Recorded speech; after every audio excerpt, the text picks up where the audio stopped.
Hello, human beings. Today I am just going to create a video answering the question, what are vocal registers? Because it gets really confusing. If you are completely new to voice, you will hear terms thrown around like chest voice, head voice, falsetto, mixed voice, vocal fry, creaking, pulse, whatever, whistle, you name it. All these things, like all these terms, are referring to or attempting to refer to vocal registers. Superficially, what is a vocal register? Well, it's the way that we have agreed to talk and communicate about voice using these weird terms. What is an actual vocal register, though? I'm going to answer in the nerdy way. Yay? What makes something a vocal register? A vocal register is when you use the musculature in your larynx, within your vocal folds potentially, in a certain way, and then those muscles, that muscular engagement significantly shifts, changes, and the pattern of vibration on your vocal folds also changes. Your vocal folds vibrate, and they vibrate in two ways. Way number one, like two broad ways. Way number one is a bottom to top vibration in your larynx. This has got nothing to do with register. This has everything to do with anatomy and the fact that most human beings speak and sing on exhalations. If you are wondering, but what if I inhale? What if I do that? Yeah, then you're doing the reverse. Yay, you're doing a top to bottom vibration, and there's nothing wrong with that. The second vibration is a back to front vibration on the vocal folds. Again, this is going to happen at all times, whether it's an exhale or an inhale, regardless of register, because of anatomy. All human beings have a thyroid cartilage. In colloquial terms, that means all human beings have an Adam's apple. Whether it is more or less visible is of no concern of ours, because we're nerds. Now, your vocal folds will have their starting point somewhere behind that Adam's apple, somewhere behind that thyroid cartilage. It'll vary microscopically in tiny, like millimeter from person to person, but it will be behind that bump. The point of origin of any point of anatomy and the point of origin of a muscle is a more static part. It's the fixed point. And the point of insertion, so what it goes into, is the most mobile part of that bit of anatomy and muscle. So the point of origin is thyroid cartilage, vocal fold continues. It doesn't go to the back of your neck, but we're magnifying everything hypothetically. And it inserts into your arytenoid cartilages. The arytenoid cartilages are very, very, very mobile bits of anatomy. So the thyroid cartilage is not really going to move much. It can go up and down. Think of when you swallow, or place two fingers and swallow and feel it go up and then down. But it doesn't really move too much. Your arytenoids, on the other hand, can rotate, come in and out. They have a lot of mobility. Let's say if this is my hand, my arytenoids would be located at the base of my palm. The thyroid cartilage would be here. So we're either looking from above, let's say. Front of the face is here, back of the head is here. Yay. When you are singing, vocal folds are relatively closed and speaking, unless you're going for a breathy sound where they're a little bit looser, but whatever. And when you're breathing, vocal folds are relatively open. Yay! Observe this shape and note that the front, the point of origin, will always be slightly connected. Yeah? And where the arytenoids are, the vocal folds have a lot of room. They're going to come apart. And then when they come together, they're going to come together from the arytenoids. And so the vibration is going to start there at the back of the vocal fold. And it's going to go through the vocal fold. Thus, vibration from below because of the air and from the back because of anatomy. So, nothing to do with registers. However, there's a third aspect of this vibration. This wobbly of bottom vibration plus back vibration, so you kind of got this weird thing, forms a vibratory pattern. And that pattern of vibration can be different. How? Through engagement of different musculature to different percentages. So, what makes something a vocal register? A vocal register is when you use the musculature in your larynx, within your vocal folds potentially,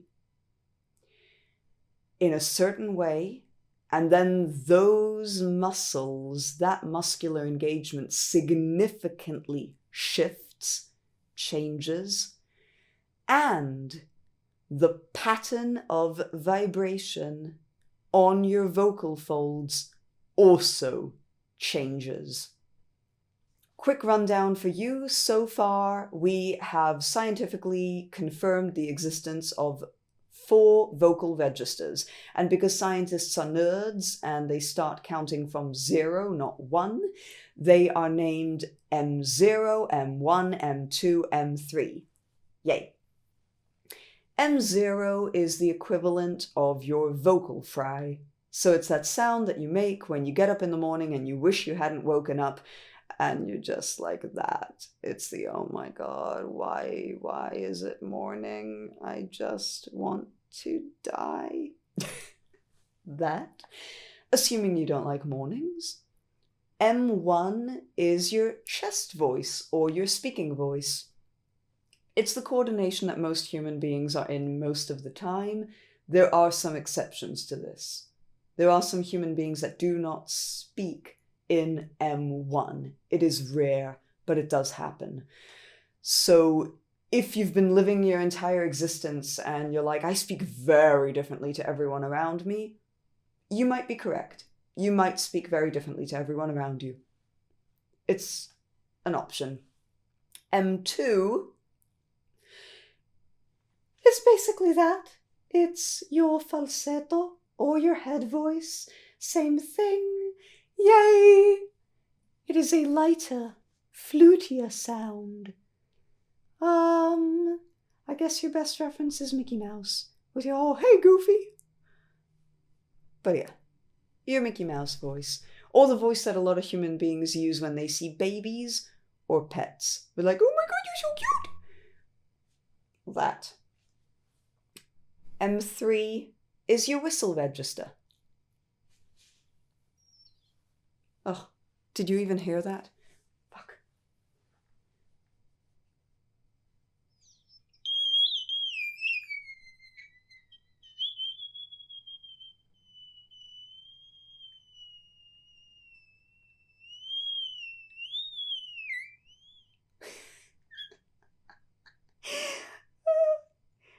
It's useless. I mean, it's really fun and it's deeply entertaining and it's very frustrating because it's very difficult to control. But I mean, honestly, how many songs does that sound really appear in? not that many. Do humans ever make it when they speak? I would argue not really. Again. But either way, that's your whistle register. So, what are the different vibratory patterns? Your chest voice is a complete vibration, bottom to top on your vocal fold. The muscle inside your vocal fold, your thyroarytenoid, because remember, point of origin, thyroid cartilage, point of insertion, arytenoids, hence thyroarytenoid, yay, anatomy makes sense. In its naming, not in its function. It's wild in its function. So your thyroarytenoid muscle is quite engaged on average. Up to a certain pitch, it is the primary muscle that's engaged. That pitch is like D4 sharp for everyone. Thyroarytenoid muscle, frequently abbreviated as TA, quite engaged, so yay. And the amount of time that your vocal folds spend together is more than the amount of time they spend apart. Which means that M1 chest voice is connected and conflated frequently with having a long closed phase of the vibratory cycle. There are two aspects of the vibratory cycle, the closed phase and the open phase. Falsetto. So your falsetto is usually a little bit thinner on the vocal folds. Like very often, the absolute bottom part of the vocal fold does not touch. So we have a little bit less thickness very often, but not always. Usually, let's say, it's a little bit lighter. The thyroarytenoid muscle is not as engaged or is really disengaged. Depends on the sound. Obviously, as we said, if you're kind of going, and you're in that type of falsetto, it is not the same as being in that type of falsetto. So yeah, whatever. And the closed phase is relatively quick, and the open phase takes longer. So in a way, a lot of people very often conceptualize chest voice and head voice / falsetto as being opposites. As a starting point, sure. It is a functional lie, though. It's not true. Either way, but that's the vibratory pattern, okay? So the vibratory pattern has changed. Now we have more open phase, less closed phase, so different pattern of vibration. For M0 vocal fry, as I've mentioned in the first vocal fry video, yay, tutorial, your vocal folds, the edge of the vocal folds are so flubbery and relaxed that instead of having enough tension to bounce off each other symmetrically, they now blend into each other.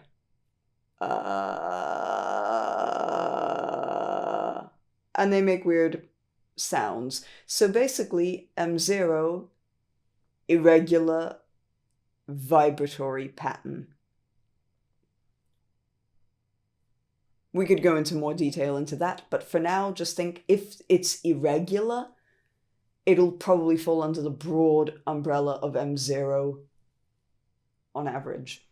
And then your M3, which is your whistle, is an interesting one because it usually happens at very high frequencies, and the high-speed imaging cameras that we had in the past were not really good enough to capture the intricacies needed in order to really talk about whistle register comfortably. We have two hypotheses that kind of like coexist within the sphere of singing. Hypothesis number one is that it's an even thinner thing, and that the body of the vocal fold is not moving at all. It's literally just the outer layer of the epithelium going in the wind. And the other option is that there is no vibration. The vocal folds come together. They stay together kind of frozen. We open up a little gap at the back and we literally whistle through that gap. I have no opinion. Just saying. I have no opinion. I have no stakes in this. Now, within these lovely umbrellas, you might be wondering, but what's the difference between head voice and falsetto? From this point of view, so from the anatomical register, what is happening in the body, there is no difference. From a singing point of view, well, I mean, you've got the historical beliefs. The historical beliefs being, that men have a falsetto and women don't have a falsetto, and that women have a head voice and men don't have a head voice, but then they decided that men have a head voice. But in classical singing, the male head voice is actually just a very light chest voice. So it's still M1. Let's not talk about that. Very annoying. So you have that opinion. And a very common thing is that when people hear head voice, they tend to assume that we're talking about the sound that women usually make, usually in opera, usually. And when we talk about falsetto, we're talking very often about the sound that men usually make, usually in R&B, usually, or pop, usually. Many caveats. So there is a little bit of a stylistic difference in some singing teachers' minds, where they're like, well, falsetto is this very quiet, often breathy sound, and head voice is this robust, not breathy, loud sound. Scientifically, same thing. We're just singing differently. Like in chest voice, I could make my chest voice really breathy, etc. But I have not changed registers. Same thing in my head voice. And I can also be very loud in chest voice or very quiet. It doesn't equal a registrational shift. What about mixed voice? Well, scientifically it doesn't exist. You're either in chest voice or you're in head voice. Yay!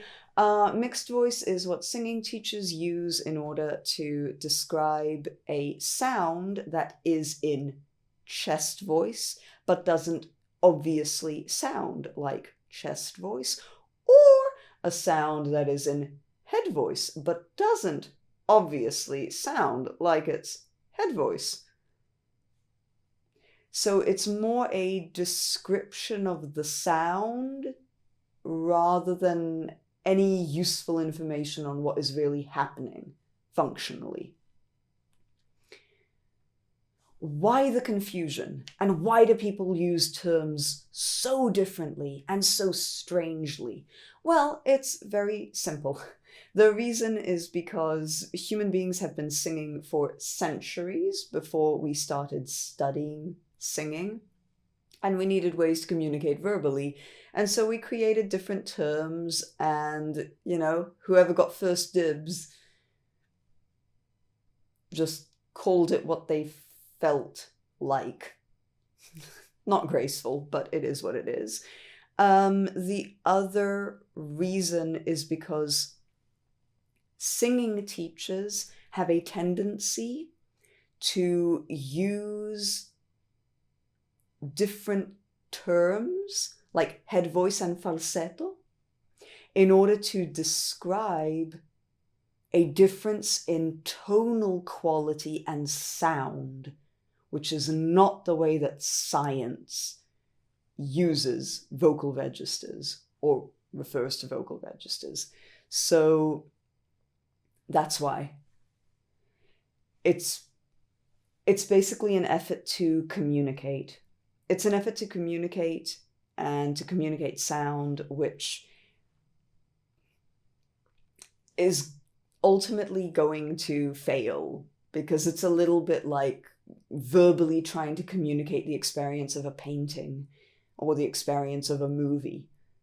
That hopefully at some point eventually you would either see the painting or watch the movie or hear the sound, and then we could agree, okay, we're gonna call what that thing looks like red, or we're gonna call what that thing sounds like falsetto.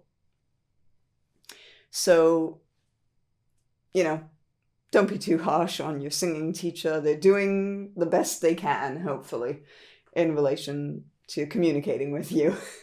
I hope that has answered some questions that might be floating around on planet Earth in a slightly coherent way. And if you have any more questions or you're confused, ask me stuff in the comments. Again, your summary is just remember what makes a register and what is the most important parameter for a register: the vibratory pattern on the vocal folds. As a singer, do you always know and can you always feel the vibratory pattern on your vocal folds? Not necessarily. As a singing teacher, can you always hear what the vibratory pattern is on someone else's vocal folds? Not necessarily. We can make educated guesses, and a lot of singers are very, very, very good at sensing which register they are in with a ridiculous amount of accuracy, but it is not a foolproof thing. So yay! That is all for now. If you have any questions, leave it in the comments below. If you are interested in joining my Patreon and helping me out and supporting me and having weird behind-the-scenes conversations with me, check it out. And I will see you when I see you next. Yay! Bye!